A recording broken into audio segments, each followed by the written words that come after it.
आज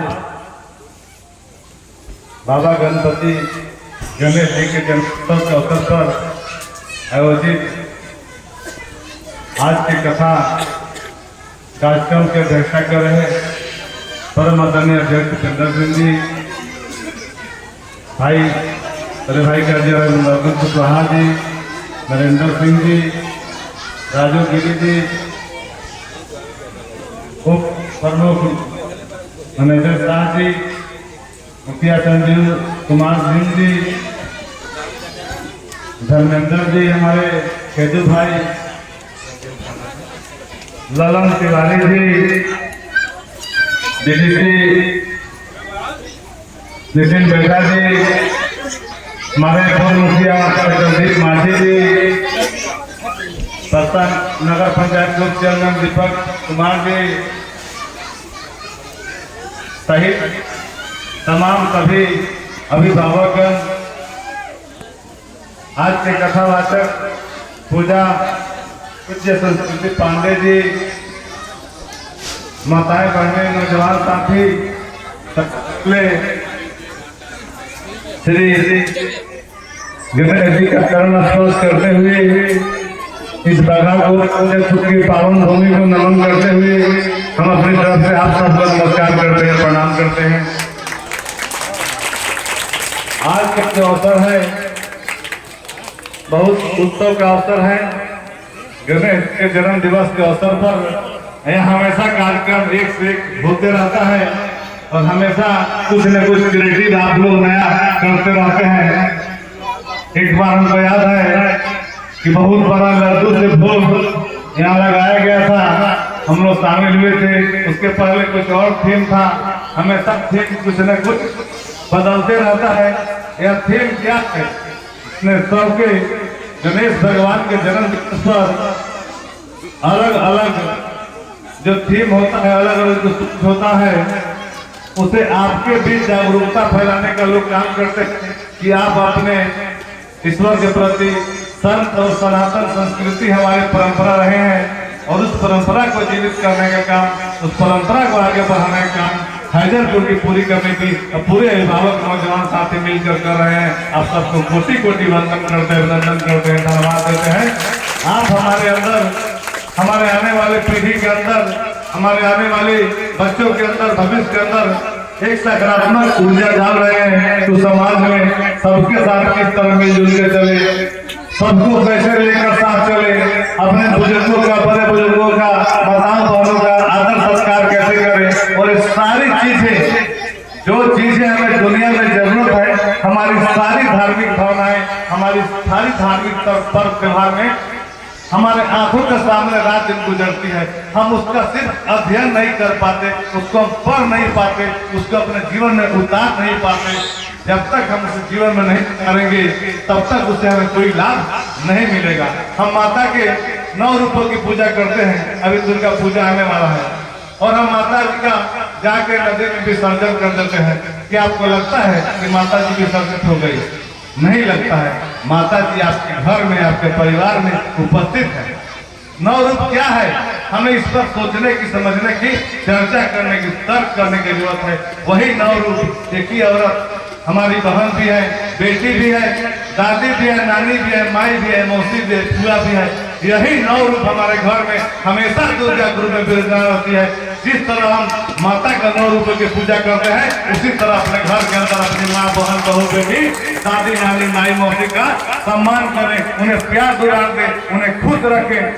ये माता जब खुश रहेगी तभी वो माता खुश रहेंगी। यही सबसे बड़ा सत्य है और इस बात को हमें हमेशा ध्यान रखना होगा। हमें कहीं बाहर जाने में वो नहीं है। हमें सारे, हमारे पूजा पाठ, हमारे सारे धार्मिक लोग, हमारे पूर्वजों ने जिस परंपरा को निभाया है, उसमें कहीं न कहीं कोई बहुत बड़ी ताकत, बहुत बड़ी सोच, बहुत बड़ी शक्ति जरूर रही होगी। हम उसे समझ नहीं पा रहे हैं। हमें उसे अपने लोगों को, और कथा का वाचक का मतलब यही होता है, इसी के लिए कथा वाचक आए हैं। उसके तात्पर्य को, उसके निहितार्थ को, उसके उद्देश्य को आपको सरल भाषा में समझा सके कथा के माध्यम से।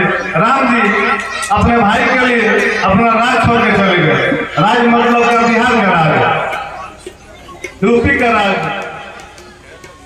झारखंड का राज नहीं, भारत से बहुत बड़ा राज सिर्फ नेपाल से लेकर श्रीलंका तक का अयोध्या का राज था।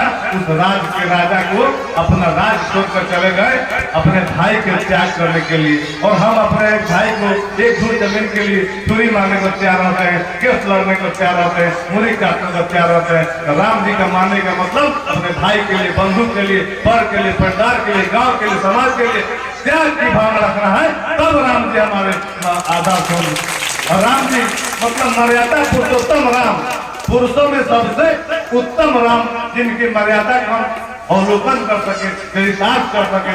और माता सीता ने हमें क्या संदेश दिया? माँ सीता कही कि हम नहीं, हम राम जी के साथ जंगल में वनवास जाएंगे। क्यों जाएंगे? एक राजा की बेटी, राजा जनक जी की बेटी और एक राजा की परिवार में बहू, राजा जनक जी की बेटी और राजा दशरथ जी की बहू महलों में पली बढ़ी और महलों में रही, तो एक घंटा में, एक सेकंड में डिसीजन लेती है कि हमें अपने पति के साथ जंगल में जाना है, वनवास में जाना है। ये हमारी माताओं को हमें क्या समझा जाता है कि हम चाहे दुख रहे चाहे सुख रहे, अपने पति के साथ, अपने परिवार के साथ, अपने गाँव के साथ, समाज के साथ हमें हर परिस्थिति में खड़ा रहना है।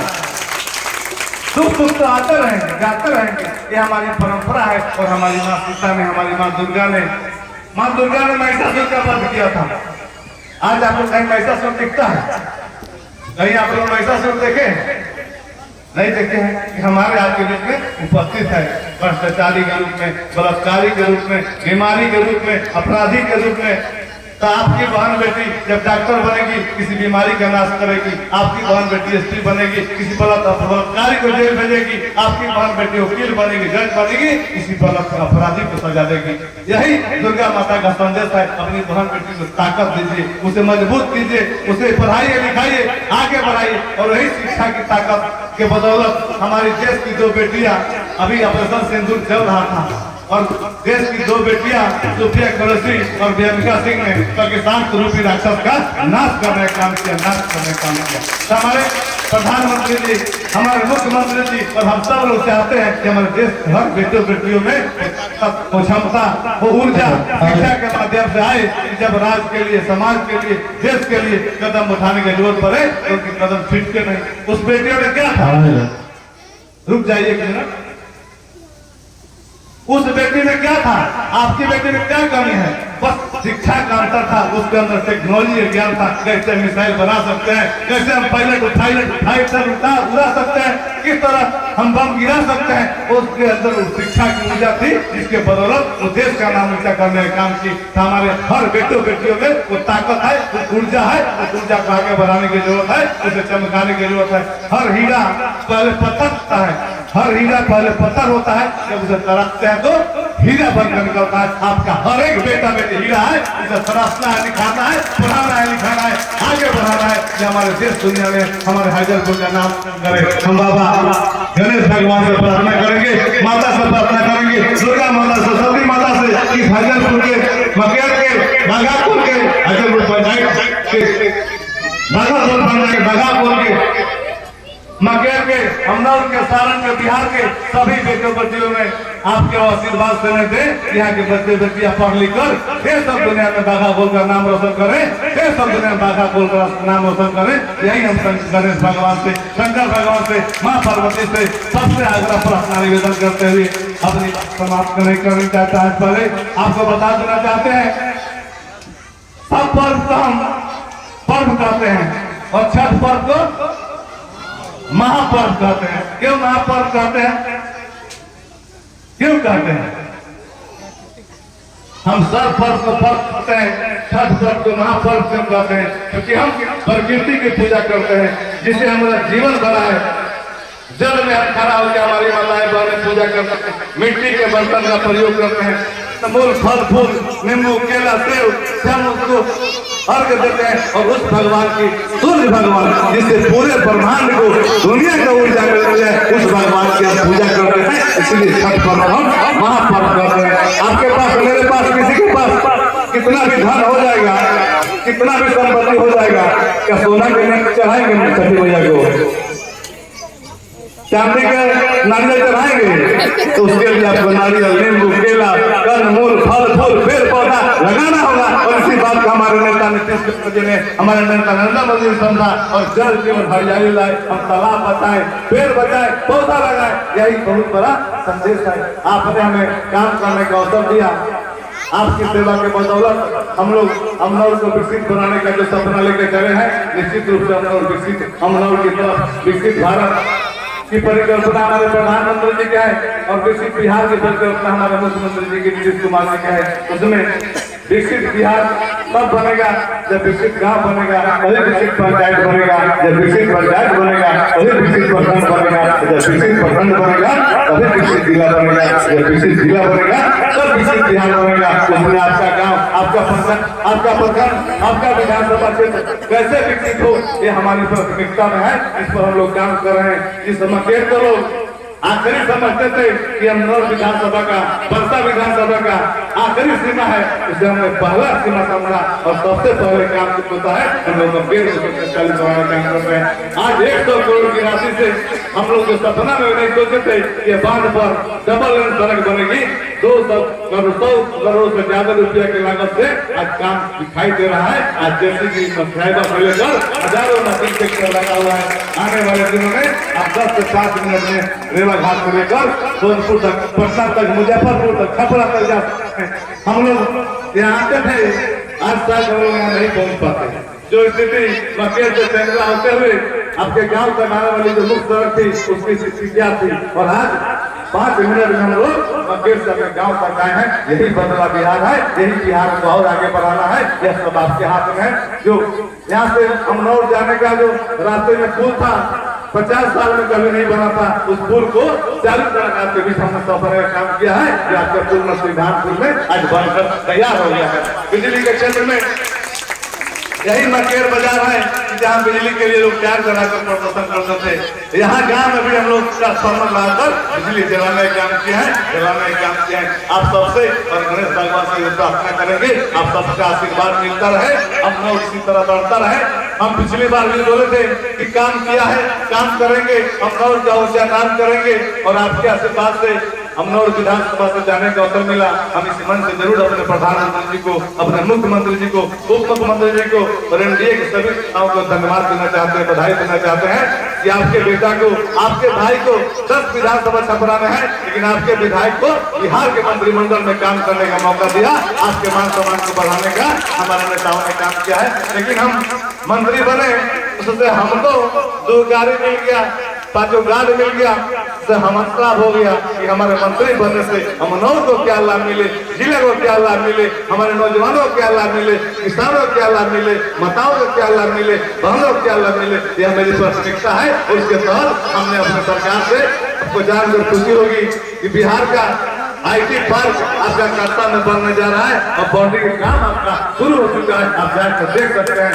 आज यहाँ IT के ऊपर लगेंगे, मेडिकल के ऊपर लगेंगे और 3000 करोड़ का पावर की स्वीकृति हो गई है। जिस तरह आपने काम करने का अवसर दिया, निश्चित रूप से कोई नहीं कोई हमारी सरकार, मंत्री का मतलब ये नहीं कि सरकार के पास है, आपकी बात को, आपकी समस्या सरकार तक पहुंचाना, उसका समाधान कराना हम सबका दायित्व है, कर्तव्य है। हम उसको करके कहीं भी कोई ऐसी त्रुटि लगती हो आप हमें जरूर बताना, काम करेंगे। उस त्रुटि को हमारी सरकार ने पूरा किया है, हम लोग ने पूरा किया है, उस गाने को पूरा करने का काम करेंगे। आप सबको बहुत बहुत आभार, इतना सम्मान देने के लिए। और हमें खुशी है और गर्व भी है कि हम पद पर रहे या नहीं रहे, बका गोल के लोग ने हमेशा हमें वो सम्मान दिया है। हम सबका फिर से चरण स्पर्श करते हैं, इस धरती का स्पर्श करते हैं। सभी माताओं, बहनों, नौजवान साथियों, बुजुर्गों को नमन करते हैं कि आप हमेशा मेरे साथ खड़े रहें। आपको एहसास में हम आजीवन खड़े रहेंगे। मेरे पास जो है आपका है, आपका कर्ज नहीं चुका सकते हैं, इसे कम करने की कोशिश हम जरूर करेंगे, जरूर करेंगे। बहुत बहुत आभार, प्रणाम। जय हिंद, जय भारत, जय श्री राम।